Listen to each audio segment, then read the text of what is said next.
selanjutnya kita masuk ke bola konduktor berongga atau bola berongga. Nah, misalnya ada sebuah bola, bolanya nggak ada isinya dalamnya. Bukan bola pingpong ya, kayak mana ya? Ini juga susah. Contohnya ya, intinya ada bola besi gitu ya, tapi di dalamnya tuh nggak pejal, nggak pepat, berongga gitu. Nah, kemudian bola itu diberi muatan, ya. Jadi muatannya itu hanya berada di permukaannya saja, ya. Bola berongga itu muatannya ada di permukaannya saja, jadi di dalam tuh nggak ada muatannya ya. Nah, kita mau cari juga berapakah atau persamaannya bagaimana sih untuk E dan V di bola berongga. Kita identifikasi dulu titik-titik yang kita mau cari E sama V-nya ya. Ada titik A ini ada di pusat massa bola berongga, kemudian di titik B ini di antara ya, bisa di setengah dari jari-jarinya atau 3/4 dari jari-jarinya, intinya di antara pusat dan jari-jari. Sedangkan titik C itu berada di jari-jarinya bola berongga, sedangkan titik D ini adalah titik di luar bola berongga. Nah, kalau misalnya kita identifikasi dari A ke B itu R1, dari A ke C itu R2, dan dari A ke D itu R3. Maka kuat medan listriknya di titik A, B, C, D itu sesuai dengan tabel. Ya, karena di dalam bola berongga itu nggak ada muatan, maka di titik A maupun titik B, E-nya itu sama dengan 0, ya. E di titik A, E di titik B itu sama dengan 0. Tetapi ketika dia sudah mulai di titik C, karena di titik C itu adalah di permukaan bola yang ada muatannya, maka disinilah mulai muncul yang namanya E. Ya, E-nya dapat dicari dengan rumus Q per R2 kuadrat.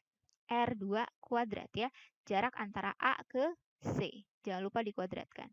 Sedangkan di titik D, meskipun tidak ada muatan, tetapi titik D ini kena loh medan listrik ya dari bola berongga. Makanya titik D ini memiliki nilai E, tetapi nilai E-nya lebih kecil dibandingkan di C karena R-nya lebih panjang ya.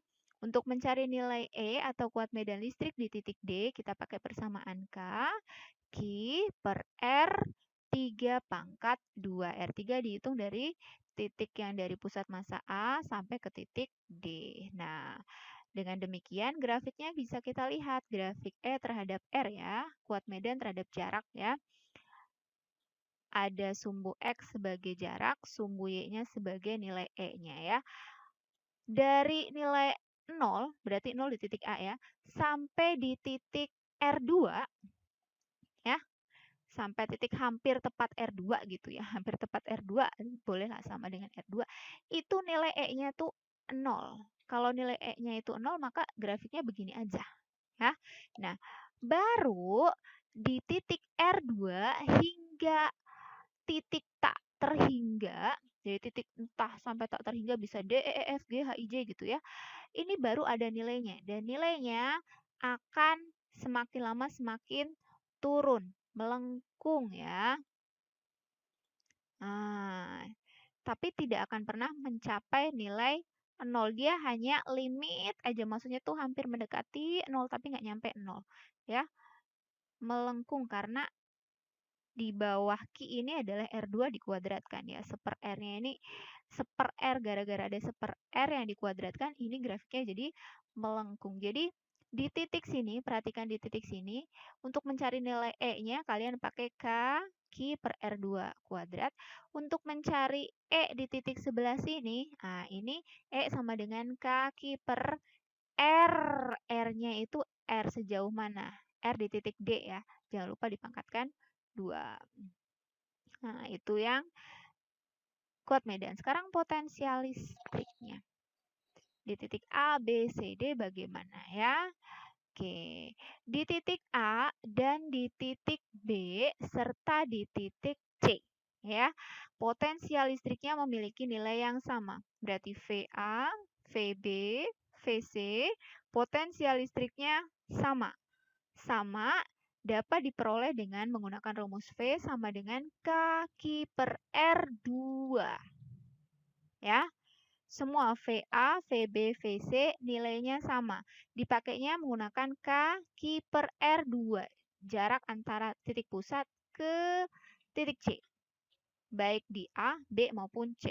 Nah, baru di titik D, kalau mencari nilai potensial listrik, kita pakai kaki per R3. Itu yang harus jadi catatan ya. Ini sering sekali keluar di ujian. Jadi grafiknya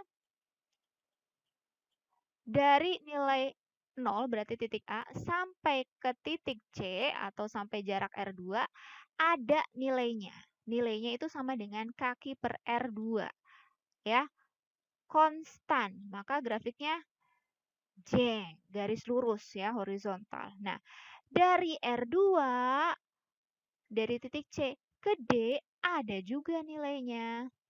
Kaki per R3, tetapi nilainya akan semakin turun ya.